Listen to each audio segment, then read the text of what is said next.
Hello everyone, welcome. Thank you for joining me. In this session, we're going to focus on an assistive deadlift. I'm using a stretch band. Mine happens to be a continuous loop. It doesn't have to be for you. And I'm using an anchor point that's above at least my shoulder level. Right? They make door anchors for bands. You could just find one and put it on the door, top of the door, lock the door, and you're set to go. We're going to start with the band behind me, holding onto the band, bringing my hands to my shoulders. Now, the band's behind me, directly centered left to right. It's right in the middle of me. I'm sitting legs hip distance apart, knees face forward. We're going to start with the squat. The band is really assistive here because as you bend down, it's helping you to not round your spine forward so much. It's going to help you also feel that you need your ankles to bend. It's like your ankles are pulling and stretching the band. The ankles bend, knees bend, hips back, you lean forward. And then stand up nice and tall. So it's not the arms that are pulling. Hands stay right at your shoulders. It's the ankles, knees, and hips bending, leaning forward that pull the band 8. And that can be really instructive for people to feel that. It's the ankles bending, bringing the top of the foot towards the front of your shin. 7, knees forward, hips back, lean forward, return. That helps the squat have its quote unquote proper form. 6, or the form that most people agree on is beneficial for the vast amount of population. Easy, breathe, bend, hips forward, lean back. 5, you're trying to keep your spine very still here just because it's healthy to practice keeping your spine still for when you're squatting. It creates a lot of great strength, but more importantly, awareness and autonomy. Knowing that my spine goes all the way down to my tailbone, right? So when I bend, my tailbone not moving one way or excessively the other is really helpful to keeping my spine still. It really creates a lot of awareness. 5 more here. Easy, breathe. 5. When you're squatting, you're trying not to shift over to one side or the other. The knees track forward. They don't go together or apart. Just go forward like they're on railroad tracks. The knees go forward. Your feet may not face forward, but the knees try to. Breathe deeply. 3. Excellent work. Nice and tall. You take your focus with you. So my face goes in the direction where my chest is looking. 2.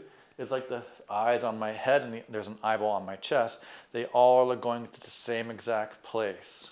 Breathe deeply. You got it. Now, I'm going to move over to the side, take the band to one hand. It's behind the band attachment's behind my same side shoulder as the hand of the band directly. Now, as I bend to the squat here, the band is pulling me. I have to resist this rotation. It's a great exercise to focus on not twisting against the rotation. So it's assistive in terms of helping you keep the spinal integrity awareness there, helping you to engage your ankles, knees, and hips.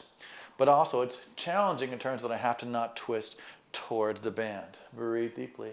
8, because there's a lot going on there. You might feel the same side of your body that the arm that's holding onto the band, 7 more than the other side. That's normal. Control. Easy, breathe. Bend, sit down and squat. 6, and you're keeping that spinal integrity, sinking your hips back and down. 5, back and down. Really good job there. Easy. 4 more. Again, hips go back and down. You lean forward. 4. The other hand, arm could be here if you want to. Hold on to an imaginary band that's helpful, or could just dangle down.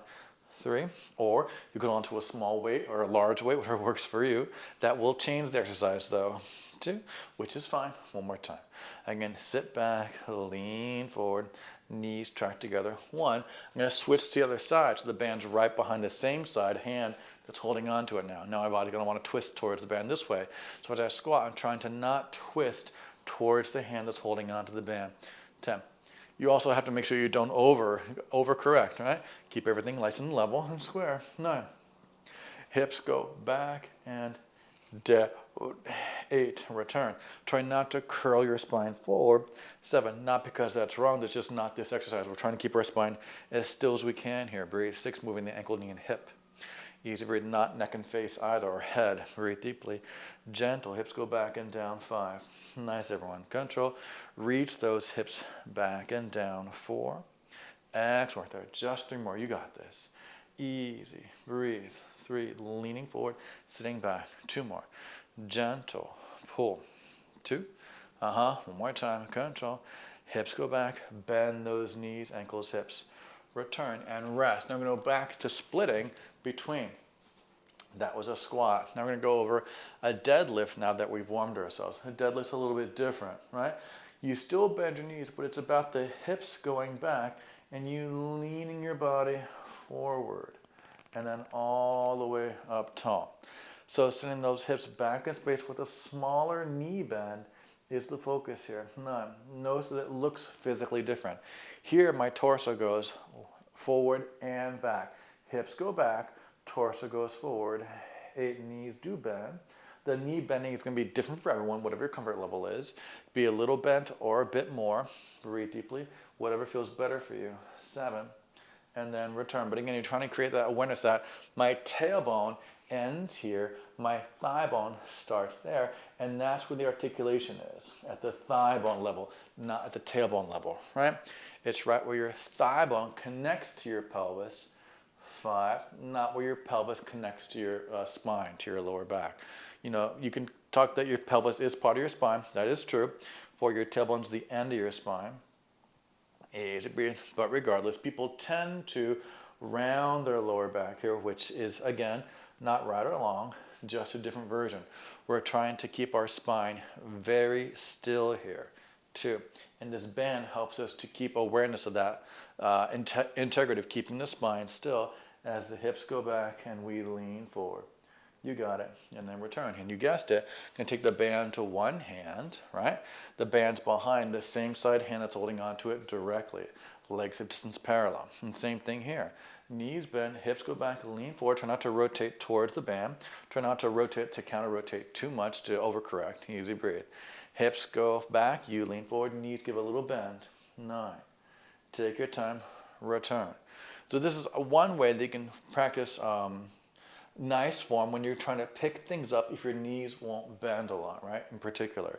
So let's say your knees don't bend a lot. Here's one way you can practice reaching down to pick things up off the ground. 7, so long as they're not on the floor directly, right?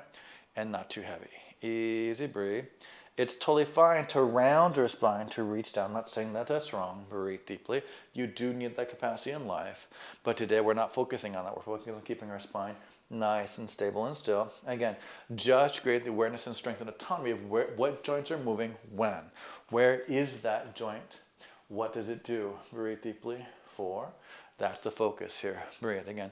Knees bend a bit. Hips plug back into a socket behind you. Crown of the head reaches the other side of the room. 3. Really great job there. Easy. Sit back. Knees give a little bend. Breathe deeply. 2. And return one more time. Knees bend forward. Hips go back. Spine stays long and strong. Really good job.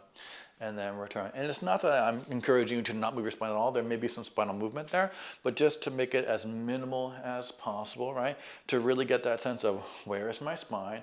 Where is my pelvis? Where do they connect? Where's my thigh bone, right? The top of the thigh here is rotating inside the pelvis, trying to create the movement at the ankle, knee, and hip, and not in your lower back or middle back, right? Or head and neck. Easy breathe. Where is the movement? Where is the movement not? Breathe deeply. 9. Take your time. Return up nice and tall. Keep your weight even to both legs here. Sit back, lean forward. Take your time. Breathe deeply. 8. So even though the band's on one side, we're trying to keep our legs evenly weighted as much as you can. Breathe deeply. 7. Whole foot on the floor, especially the heel bone, ball of the foot. Breathe deeply. Both feet, I should say. Breathe. Easy, gentle. Bend those knees, send the hips back, lean forward. Take your time. You've got 5 more here. Again, easy, breathe. Bend the knees a bit or a lot. 5, that's your call, whatever feels comfortable for you. 4 more, control. Sit back, your legs can be straighter like I'm showing you here, that's fine. Nothing wrong with that, as long as that feels good to you. Breathe deeply, 3 more. Especially when you have assistance, you can try to have a bit of a straighter leg. 3, that will give your the back of your leg in particular a sense of strength through length through strength and length put together. 2, and over time will get stronger with your knees being a little bit straighter over time with progressive loading. Breathe deeply, so long as you're pain-free. And 1, really good job. I'm going to split the band again to 1 each hand. It's in the middle of center between, I'm in front of the band center between both hands directly. Ooh, that was hard for me to say. Now, I'm going to try a staggered stance. So one, my leg that's forward is the standing leg. The leg that's back is not the standing leg. I have very little, if any, weight on the leg. It could be on the floor or a wall or something behind you. It doesn't matter, right? You can adjust yourself so that your standing leg is now between and in the middle of the band directly. It's the same thing. And give the knee a bend. Hips go back, lean. You're going to feel it's quite different feeling, even though it's the same movement, right? So now all of your weight, or most of your weight, is on that standing leg. It has to work a great deal harder. Breathe deeply, because the weight load has just increased. 9. The other foot can be on the floor. You can put some weight into it. You feel if you put more weight or some weight into that back foot, 7, it decreases the weight load to the front leg. That's fine. Do what works best for you. Easy, breathe. Hips still go back. You still lean forward. Breathe deeply. 6, it's the same motion, just on mostly one leg, all of one leg, however you want to phrase it, or one of a little bit of some, and then tap when you need to and let the floor go when you need to. 5, you can feel it's a greater balance challenge here, and that's always a good thing, right? People tend not to want to practice balance. They think it's just something you have or don't have, when in fact you can increase your balance capacity dramatically just by practicing. And it's really good for long-term health and well-being to keep a nice practice of balancing, practicing balancing exercises at all ages. Breathe deeply. It's not just as you mature, quote unquote, that you need to be practicing balancing, right? Starting at a younger age will fortify the awareness that it's a good thing to practice, and it's not just a waste of time, just because it may not give you the quote-unquote look that you think you want, right? You can feel how hard your body is working to maintain that balance. That's good exercise, as long as you're pain and straight feet. Other leg, right? I shift my weight. Again, the knee goes forward. The toes may not face forward, but the knee faces forward. Hips go back. You lean forward. Use that foot on the floor or wall behind you, whatever works for you. Stand up nice and tall. 10. You know, if you don't want to dirty your wall, or don't want to be the chance of dirtying your wall, don't put your foot on the wall, or, you know, you can put like a towel on the wall, hold the towel there with your foot, whatever works for you. Breathe deeply, gentle. Bend the leg a little bit. Hips go back, you lean forward. Take your time. 8. And it's normal for each leg to feel a little different here, right? So on this leg, I feel like my hip wants to go way out to the side. I have to really make sure I'm not falling into that pattern for me. Breathe deeply, control. 6, easy. The knee does go forward. It may go side to side as it goes forward, and like shaking forward, you could say, may wobble forward. 5, but as long as it goes mostly forward, you're doing great. If it wants to go out to the angle a little bit away, that's okay as well. If that feels better for you, that's fine. Breathe deeply. 4, but just don't force the knee and toe to face the same direction if it doesn't feel good to you specifically. The toes and knee may face forward, but the toes may not face directly forward. 3, take your time. Don't force it upon yourself. Just 2 more. Knee bends, hips back, lean forward, take your focus and eyes with you. 2, really great job. 1 more time. Again, easy. It's a little bend. Hips go back, lean forward, tap the floor as you need to, keep the foot on the floor if you want to, and then rest. Give your fingers a break. Excellent work there. So you can feel that's a lot of work on your arms to keep the bend there as well. That's a nice benefit. Increasing your grip strength, always a nice thing. So I hope you enjoyed that sense of a supported squat to deadlift progression that's really healthy and great for your long-term well-being. My name is Eric. This is Nucleus Strength. I look forward to getting stronger with you in the future. Yours in good health. Take care.